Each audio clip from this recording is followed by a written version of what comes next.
4:30 மணிக்கு எந்திரிச்சு ஒர்க்கு கிளம்பிடுவேன். காலை உணவு திட்டத்துக்கு ஃபுட்டெல்லாம் போட்டுட்டு வண்டியெல்லாம் பேக் பண்ணிட்டு ஒரு 8 மணிக்குள்ள எல்லா ஸ்கூலுக்கும் நாங்கள் டெலிவரி கொடுத்துருவோம். அந்த 2 வீலர் தான் ஃபர்ஸ்ட் இருந்தது. அதில் போய் போட்டுட்டு இருக்கும்போது ரொம்ப கஷ்டமா இருந்தது. வணக்கங்க, என் பேர் பாஷா. ஆர்பிஎஸ் தண்ணி கேன் பண்ணிட்டு இருக்கேன். ரொம்ப வருஷமா வண்டி எடுக்கணும்னு ஆசை, எடுக்க முடியல. இப்போதான் எடுத்திருக்கிறேன்.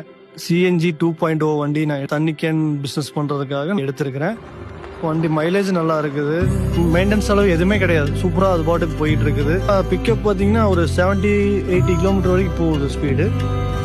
நல்லா சீறிக்கிட்டு நல்லா கூச்சிக்கிட்டு நல்லாவே போகுது. சொகுசா போற மாதிரியே இருக்குது, அலுப்பு தெரியல. நான் ரீசெண்டாக ஒரு 40-50 கிலோமீட்டர் போயிட்டு வந்தேன், எனக்கு அலுப்பே தெரியல, நல்லா இருந்துச்சு, சொகுசா இருக்குது. 2 வீலரில் தான் போய் போட்டுட்டு ரொம்ப கஷ்டமாக இருந்தது. ஒரு முயற்சி பண்ணி எப்படியோ வண்டி எடுத்துட்டேன். இன்னைக்கு முறையாக ஒரு 70 கேன் டெலிவரி கொடுத்துட்டு வந்திருக்கிறேன். நான் பட்ட கஷ்டத்துக்கு எனக்கு இப்போ ரொம்பவே பெட்டராக இருக்குது. இப்போ எனக்கு லைஃபுக்கு அங்கீகாரம் கொடுத்ததே என்னோட வண்டி தான் அப்படின்னு நான் சொல்லுவேன்.